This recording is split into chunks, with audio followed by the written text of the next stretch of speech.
Salut à tous, alors je vais te faire une petite vidéo de configuration parce que je voulais venir repiquer, je vais te montrer la photo juste après, et je me suis dit tiens je vais en même temps regarder un petit peu le configurateur, je l'avais regardé à l'époque, je le trouvais moins intéressant parce que les constructeurs chinois nous avaient pas habitués en tout cas à faire différentes finitions, j'en avais déjà parlé, et là c'est très intéressant.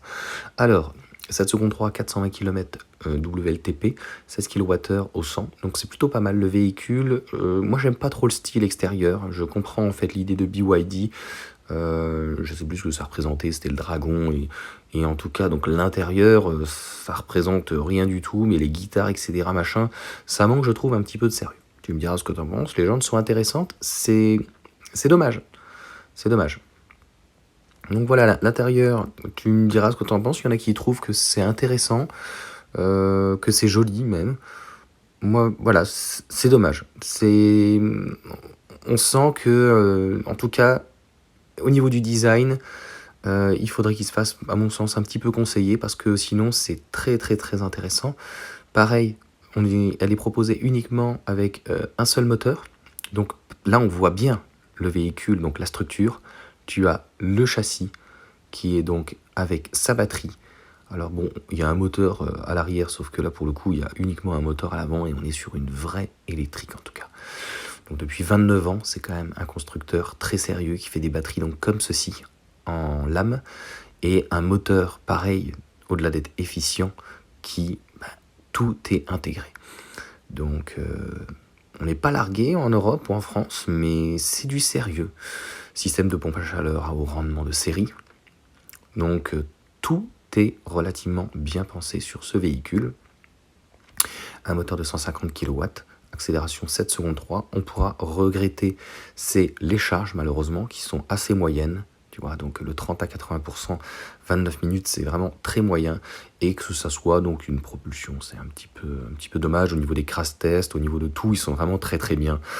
Ils ont fait vraiment beaucoup d'efforts. Donc 3 secondes 3, 160 bridés, pareil. Alors ce n'est pas un jeu de mots.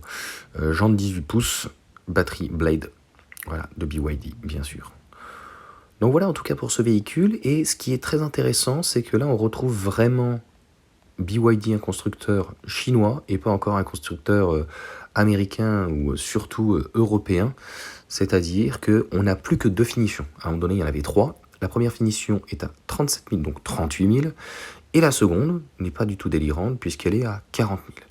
Il faut savoir qu'en plus, il y a 5 couleurs et qu'elles sont toutes offertes dedans. Donc un blanc, un gris, un bleu, un rouge et cacadois. Voilà. Pour l'intérieur, c'est l'intérieur de base. Très bien. Pour les jantes, 18 pouces, même en version design. Tu continues. Et donc voilà, tu as tout. Tu n'as plus qu'à mettre ton nom, ton prénom, etc. Et voilà, 38 000 à 40 000 euros, c'est vraiment quand même très intéressant. On a un véhicule sérieux, mais malheureusement, donc tant qu'il y aura les bonus, c'est beaucoup mieux qu'avant. Et c'est toujours la même chose. Donc j'espère qu'il n'y a pas des personnes qui l'avaient donc acheté avant. Moi j'en ai vu quand même quelques-uns. Et il n'y avait pas de remise sur ce véhicule. Donc ça veut dire qu'il y en a qui l'ont payé 44, 46. Tu me diras, il y avait les aides. Preuve en est que, encore une fois, les aides de l'État ne sont plus, en tout cas, elles l'étaient peut-être avant, mais ne sont plus utiles. Voilà pour cette petite configuration. Il n'y a pas grand-chose donc à dire. Après, voilà, si vraiment quelqu'un est intéressé, il faut foncer, il faut aller voir directement donc, le véhicule avec, donc normalement, je crois qu'il est pivotant normalement l'écran. Tu as un écran donc à l'avant. Moi, j'aime pas, ça fait un peu esprit guitare sport bateau. Et je pense que s'ils veulent nous plaire, il faut qu'ils fassent quelque chose de simple finalement à la Tesla. Je pense que ça va plaire, et ce qui est important aujourd'hui, on le voit avec Dacia, au-delà de plaire, c'est le rapport qualité-prix.